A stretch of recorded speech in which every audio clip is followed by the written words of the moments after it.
Hey, hello, everyone, and welcome back to the QT2 Systems podcast series, Why Mindset Matters in Endurance Sports and How a Coach Can Help Navigate the Minefield. For the six-part series, we welcome QT2 owner and head coach Tim Snow. Welcome back, Tim. How's it going, Reem? That's good. So far, we're on episode number 5 now. Just as a quick recap, episode 1, you introduced the concept of mindset and provided an overview of some of the different strategies that an athlete can use on race day to maximize performance. Then, for the next 3 episodes, you hit 3 of the strategies so far, which are setting and managing appropriate expectations, recognizing your controllables and uncontrollables, and true goal setting. So episode number 5 is going to focus on something that's real that an athlete can do here, which is on coping visualization. So first, just tell me what visualization is, just more generally. Well, I think visualization, from a very broad-based standpoint, is kind of playing out a scene or a scenario in your mind. Oftentimes, doesn't have to be, but oftentimes while training. So you may be out on a bike on a ride and visualizing yourself on the course and or out on a run. Is that's how it typically manifested for me, at least when I was running. I would oftentimes visualize myself being out on the course and running, or in the pool. Um, or it can also be just when lying in bed or on the couch, or driving down the road, visualizing yourself doing the thing that you will be doing. Um, and then from that, there are probably different offshoots of visualization. Um, you know, in terms of performance visualization, I kind of break it down into kind of the positive and the negative. So success visualization and coping visualization. Um, and I think those are two very important and distinct things, both of which need to be considered and addressed. Um, so it's that's visualization So in my I mind. think that I mean, when people do visualization, I think most people do the first one, right? The success visualization. You watch yourself. It's a perfect day. Everything played out great. You crossed the line at the time that you wanted to cross. Um, and that's fun and it's important, but coping visualization now, and from an episode when you talked about recognizing controllables and uncontrollables in a couple episodes back, I think that this ties directly into that, right? There's a whole litany of uncontrollables out there, but when they come up on race day, you need to know how to address them. So coping visualization ties into that, right? How you respond to Yeah. things that go wrong or not how you want them to go. And I think that a lot of the sometimes the issues with mindset that we see in long course racing has to do with not having um, performed much coping visualization. Um, if so, success visualizing success is fun and it's easy, and it's along the lines of the free throw shooter in basketball who envisions themselves you know hitting the free throw 1,000 times before they actually take the shot, or in golf the putter who visualizes themselves sinking the putt 1,000 times before they ever take it. That's all well and good, um, but it doesn't do much for the other side of reality, the other side of the coin.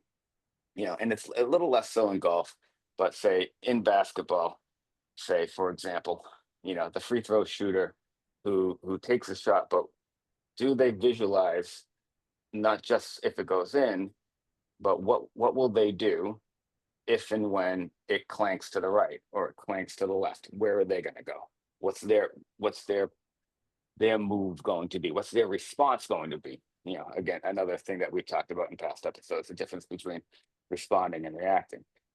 And I think that that is an important consideration in all things. And so, in endurance sports, what you often see is an athlete who has visualized success after success after success after success, and they've kind of ignored the possibility and the probability that at some point things are going to hurt and things are going to get hard, and it's not all going to look like that success visualization. And when that does occur, what are you going to do with it? Right.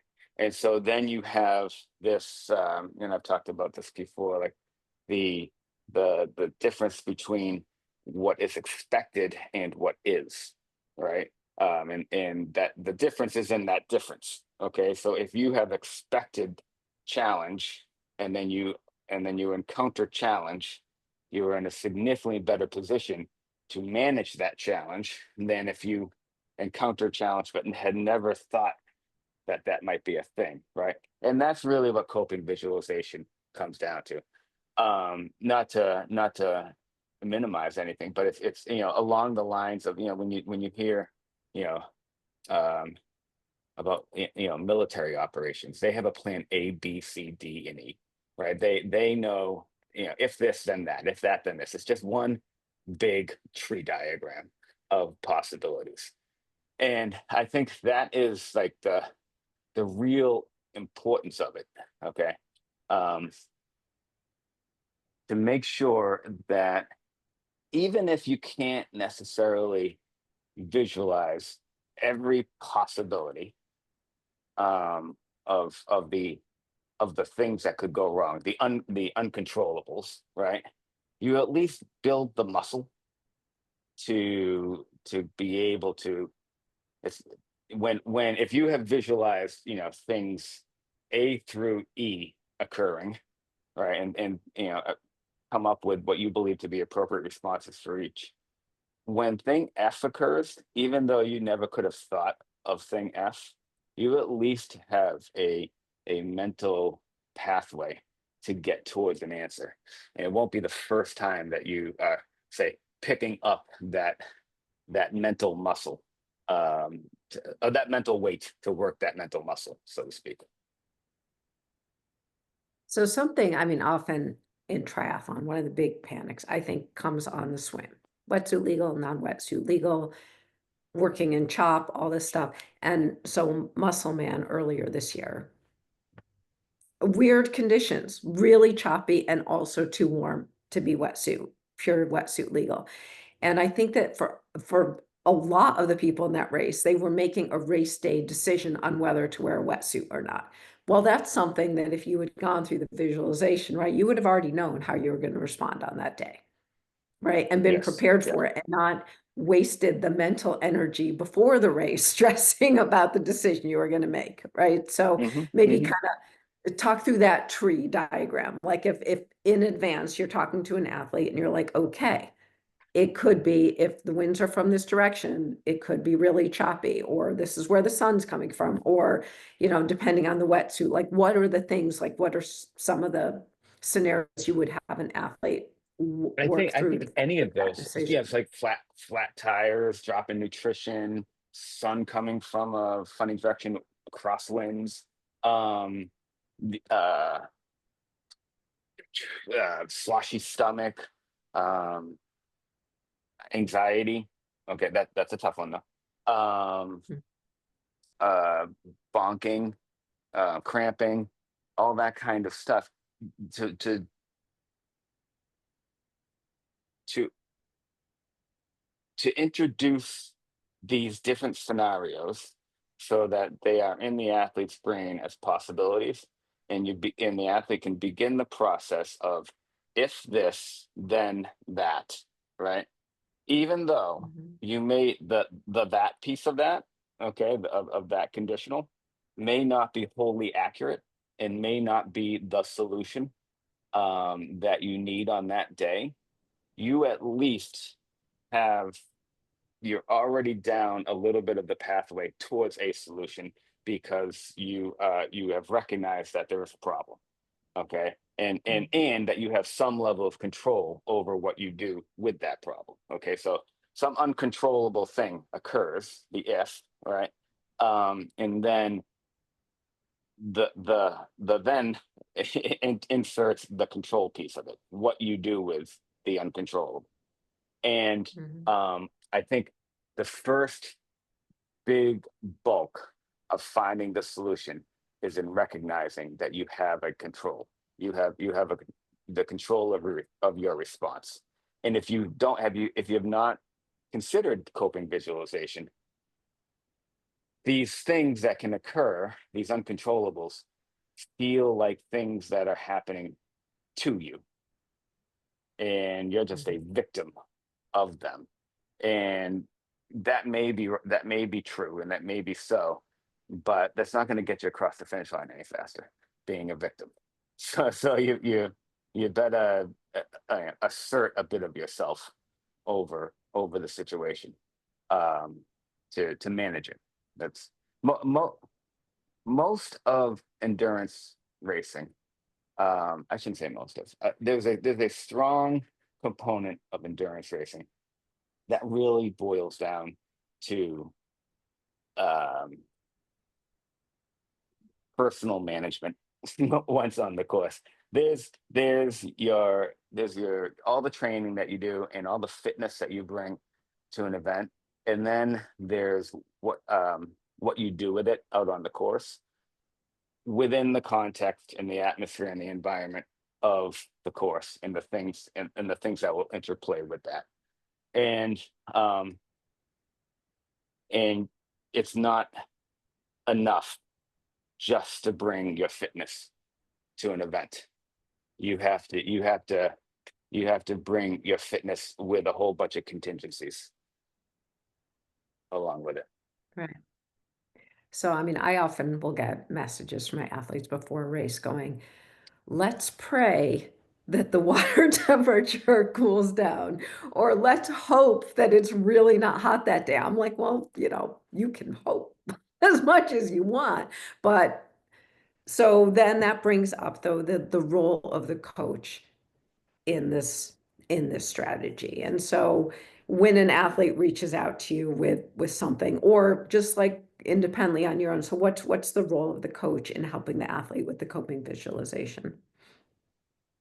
Well, if we go back to something that we talked about like much earlier, the idea in this particular type of example, in with regards to coping visualization, the role of the coach is either, if you consider there are two potentials here, it's either to challenge the comfortable or comfort the challenged, right? And in this case, you are you're doing a little bit of both, right? You are challenging the comfortable to be a little less comfortable for the person who has not considered the possibilities. All right. All right. We need to expand our horizon here. But then with the example that you give and the idea of, the let's pray, and let's hope, you pray with them, but you also say if that miracle doesn't show up, on race day, then we're going to do this. And so in that case, you are playing a role in comforting the challenged, right? Because in that moment, that athlete is challenged. So you have to, and and you comfort them not by giving them a hug, but by giving them a plan, right? Mhm. You teach them how to fish in that situation, by working with them through the thought process of, okay, if this then that, if that then this. And like I said, you don't have to have all of the right answers. um you just have to have a pathway to answers. That's the most important thing, the pathway to answers. And then first, recognizing the fact that the athlete has control. The athlete has to recognize that it's not an unanswered prayer, and therefore it just is what it is. That Mhm. it's an unanswered prayer that I have to do something about. Mhm. So how much, like, this goes on in practice all the time, right? Where people are like, "Oh, I want to do an open water swim, but it was choppy," or "It's raining out, so I decided to run on the treadmill instead," or like, "I don't know how to change flat, and I'm just gonna hope I don't get one." I mean, we can do sometimes part of visualization is if you've gone through it before, it makes it easier to pull it up, right, in your brain or start with it. So, does it or even I went to do a run and it just wasn't coming to me, but I made it through anyway. And you remember that sometimes it's like you might not be feeling it, but those workouts where you had to work through a tough spot to get to the end can be very powerful, I think, later when you're trying to come up with those solutions. I think though that's like the reservoir of those solutions. And I'll go back to when the military or first responders talk about having been put into a terrible situation. What's the thing they always say? I relied on my training, right? Mhm. And and it's no different, right? So I don't think that we I don't think it's as simple as creating a distinct period of time of, okay, now we're going to talk about coping visualization, during right here, and that's it, and create this, enclosed encapsulation of that. It's taking everything you've done, your complete body of work, right, and relying on that, and using that as the fuel, um, to inform the coping visualization, right? Because like n- no one, and nor should they, should have perfect workouts all the time. For the most part, right? Workout performance should be on like a bell curve, right? Where the the body of the bulk of the workouts are pretty good, pretty average, right? You have some masterful workouts and you have some terrible workouts. And all of Mhm. that should be used as kind of like the knowledge base from which to draw upon the coping visualization. Okay, because there has been I'm sure an athlete who is training on a daily basis. um they they've been put in all of these kinds of situations, every single one. Now whether or not they've used them, um to kind of manage through things is a different story.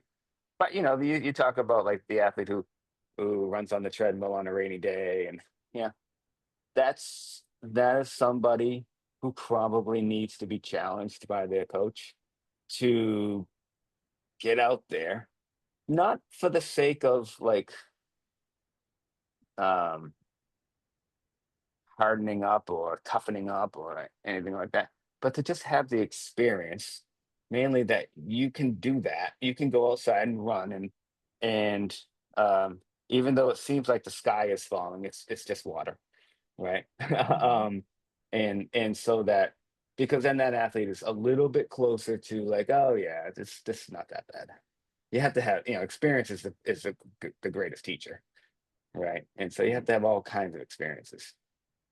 So Yeah. that's an athlete who is comforting themselves a bit too much, and just needs to be challenged.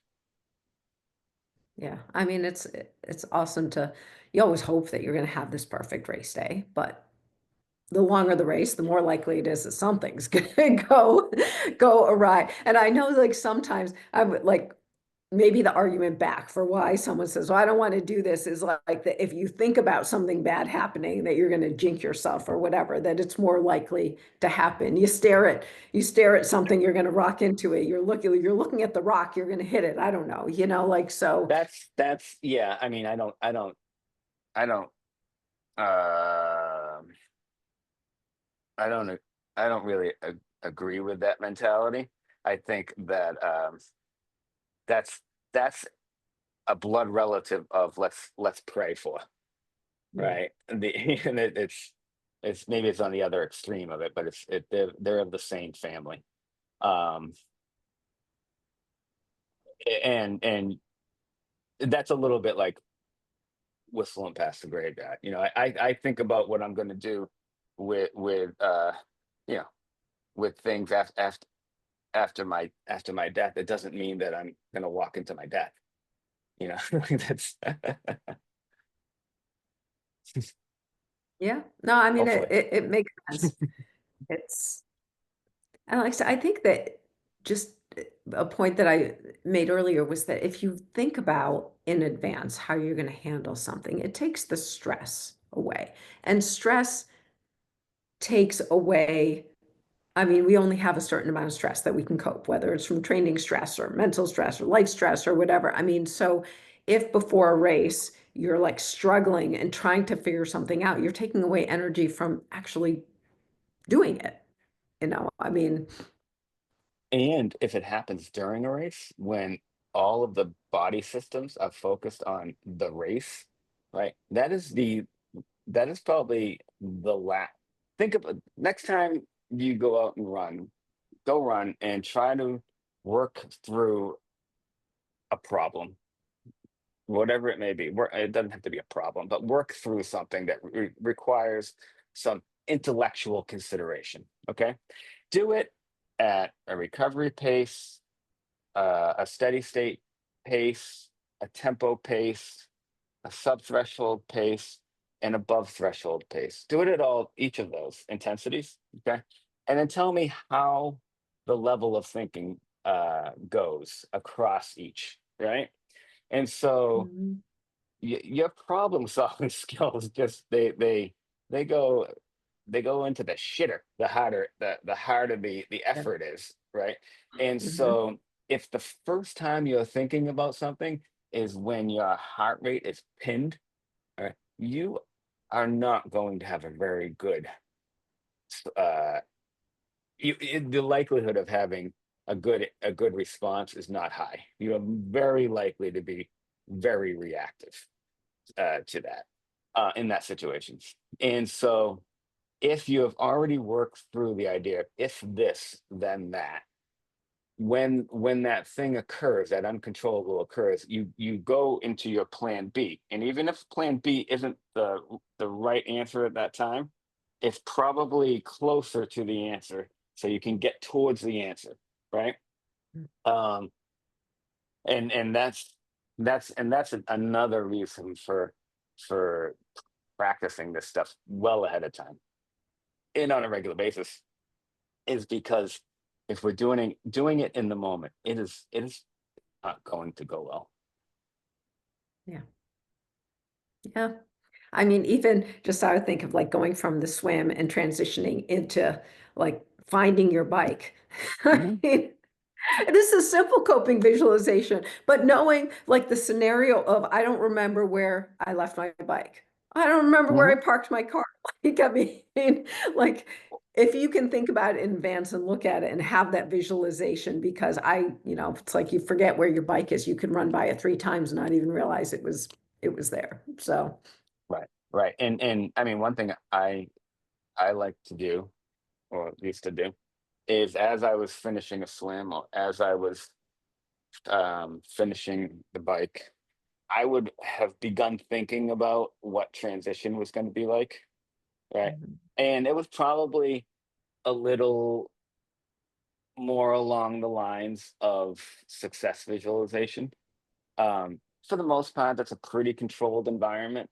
Um, mhm, for the most part, though, sometimes if you're out of the water towards the front, it's a more controlled environment. If you're out of the water towards the back, it's a less controlled environment because people might throw any stuff around.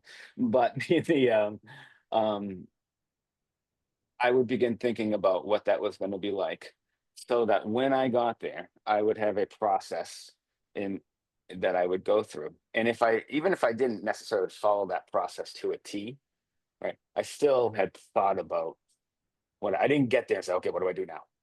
I had yeah, begun that piece of things. Um, right, so if for some reason my shoe was over there, right, I could think about doing the other stuff that needed to be done while I fetched my shoe, right? mhm, Um, so yeah, that's it's an important element.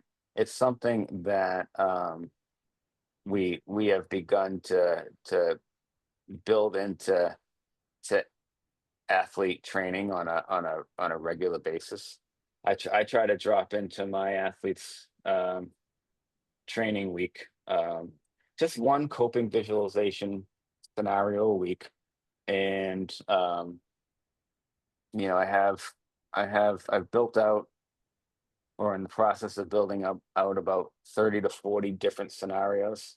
You just kind of like pick them, and with the goal, like I said, of, even if scenario 50 occurs that you just didn't have planned for, having worked through so many different cases, you've worked on the muscle, right? Mhm. So the idea of, you know identifying that something is amiss, right?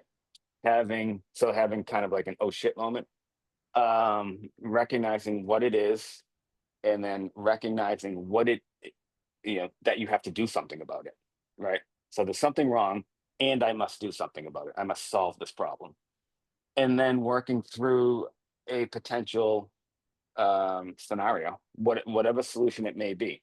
And I think the solution is, in my opinion, mostly to each his own, right? I don't necessarily think there's a right or a wrong way to go about something. There's just the way that, I mean, there may be fine tuning in the nuances, but I think people have to have that be their own. They don't need somebody saying, you should do this or you should do that. Um, and then to visualize yourself after you've worked through that scenario of managing the situation, um, kind of visualize yourself like re-entering, getting back into the flow of things, right? Without Mhm. necessarily being in a reactive state. Like, for example, you get a flat tire on the bike, and you have this kind of oh shit moment. I have a flat tire. Now I have to do something about it. I'm going to get off my bike. I'm going to do these things, boom, boom, boom, boom, to fix my flat tire. Then I'm going to get back. Then you're going to visualize. So now you've fixed the problem. Okay. But now you need to re enter the situation. And you need to do so that is in line with being a smart racer, being a smart athlete, and not, if you've been down for 3 minutes, like, as if we're going to change, then you know getting back on the bike and not trying to make up those 3 minutes in, resuming your ride, resuming your effort, not trying to play catch up, or do this kind of stuff. Because if you could play catch up, right? Well, you should have been going that hard in the first place, right? Like that's True. um so there's that piece of it. So all of that, just working through that step by step by step by step, doing that over and over and over again, following that kind of a model, right? Mhm. So that when this thing occurs that you never thought of, you have a model, okay, with these different components. You have entry into the situation, you have awareness of the situation, you have management of the situation, and then you have exit out of the situation and re-entry into um, the event itself, or the race itself, where you can get back to your success visualization. Right. And like, so something like that would work. There's a number of reasons why you might be delayed on course.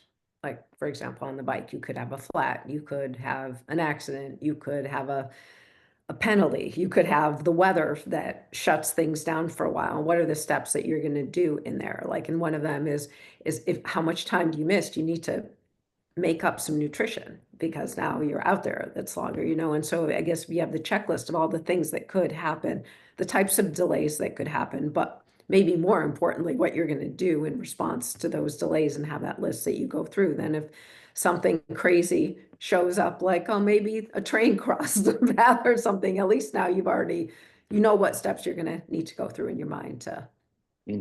Hmm. and respond. and and and that and that just boils down so much to the idea of back to that whole Viktor Frankl, between stimulus and response there's space, and in that space there's choice, right? And you have to create that space to be able to respond to whatever the stimulus is, versus react. And that comes with practice. But we do it visualizing because you don't want to have to change a tire, 40 times, right? So you can kind of visualize your way through. Change the tire like 10 times and visualize the other 30. Right. Yeah. Yeah.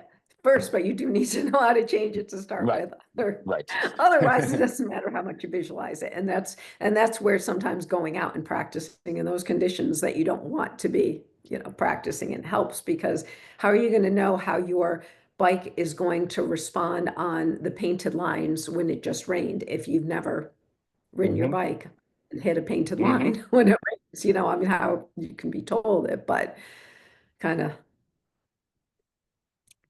I the had an athlete combo. in Nice, 0.4 miles into the bike. He crashed, broke his front wheel, broke his front hydration system. Had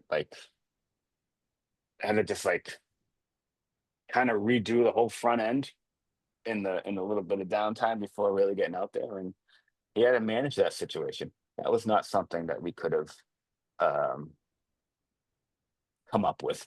I don't think, in terms of, prior to that. And he did an amazing job of figuring it out. He ended up on a front wheel that was like a gravel tire, and he had some kind of weird hydration doohickey going on to make it all work. But he managed the day. The bike certainly was nowhere near what he could have ridden. Not, I mean, not even in the realm.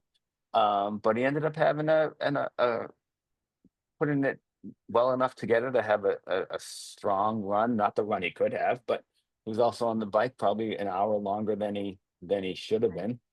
Um, and that came through managing that situation, and kind of just, while we couldn't have come up with that particular scenario, or we didn't come up with that particular scenario, having worked through other stuff in the past, gave him the tools, or the tool set to uh to figure it out.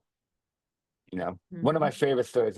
This is I won't say that Jesse Kropelnicki did this as a pre-visualization thing, but he was at 70.3 Worlds once when it was in Vegas, and he got into T2 off the bike, and his T2 bag was nowhere to be found. Absolutely nowhere to be found. And he just said to one of the volunteers, "What size are you?" And the guy said, 10. He said, "Give me your shoes." So he ran the half marathon, probably like Converse kind of Yeah, thing. But yeah, it was a great, and Jesse was somebody who was a very good problem solver, generally yeah. speaking. And dealing with that adversity of not having shoes and finding a pathway to get some shoes, right? He Mhm. responded to the incident. Um, Yeah. uh, I don't know what the shin splints were like after that, but it's. My first year at IT World Championships, I went to check in or on race morning, my helmet cracked. I had one of those long arrow helmets, and it hit the ground and it cracked. Couldn't race in it. That Mm, was illegal. It wasn't. And I'm like, so I go out, I'm like, okay, problem solved. And they said the first thing that you do is you go find the Team USA people. Well, they were nowhere to be found. So that, like, mm, that one didn't help. And then I realized, well, I didn't pack any money, so I can't, there's a huge expo, but I can't buy anything. And so I'm going through, and I eventually got this very nice guy who worked at the Specialized thing to give me his own personal helmet so that I could mhm, then race. And mhm. I have to say, like, that was enough stress for the day. And I end up racing really well because I'm like, everything is easy now compared to I'm Right. here. I'm like at the starting line, but that And was that's mindset, right? That's what all of this whole thing that we've been talking about is about, is like how you approach stuff, right? The lens through which you see the world and the lens through which you see adversity. If you see adversity as something that happens to you and something over which you have very little control, then a cracked helmet is the end of the day, right? But if you see these kinds of things as something to be managed and a problem to be solved, um, then there's a lot of value to that, obviously, right? Because it makes the difference between either doing the thing that you went there to do or not, right? And it's as Mhm. simple as seeing a problem as either solvable or not solvable, right? My friend Brian, he went over to the Alpe d'Huez triathlon, and that was the whole point of his trip going to France was to do Alpe d'Huez, and zero things showed up. His bike didn't show up. None of his race gear showed up. All that showed up were his sunglasses because he had them on his head when traveling, and they were nowhere to be found. So he had to go through the process of putting everything together in the you know 2 days before the race in a venue that's not necessarily it's there's not a ton of stuff. um, you know, not a ton of places to get stuff, not a ton of options. And he had to piece it all together, one small piece at a time. And but he managed the situation, and he managed it well. Um, and it, there are a lot of people who would see see that situation and say, "Well, I'll go drink some wine Yeah. instead." Yeah. I mean, that's another option, but if you know that hurdles come up and you think how you're going to think through them. I mean, it depends. It's like there was no way that I was going and all the effort that went into getting ready. There was no way I wasn't going to race if I could help it, Right, you know? right, So, right. and it's been Yep. good stories ever since. I've had a few other ones. I mean, all the races, all the years, stuff comes, it just comes up. No way to avoid it. Yeah, that's the fun stuff when all is said and done. Is the the uncontrollables that occur and the process of managing around and through those. That's the stuff you bring with you, I think, more so than those are the memories that you have more so than the podium or placement or anything like that. It's Yeah. yeah, cool. All right, Tim. I think we're going to wrap things up with this episode here. And then when we come back, um, we'll hit the final episode, which is about when things, how you manage after the fact, if you don't have the race that you wanted to have. So we'll come back to that for episode number 6.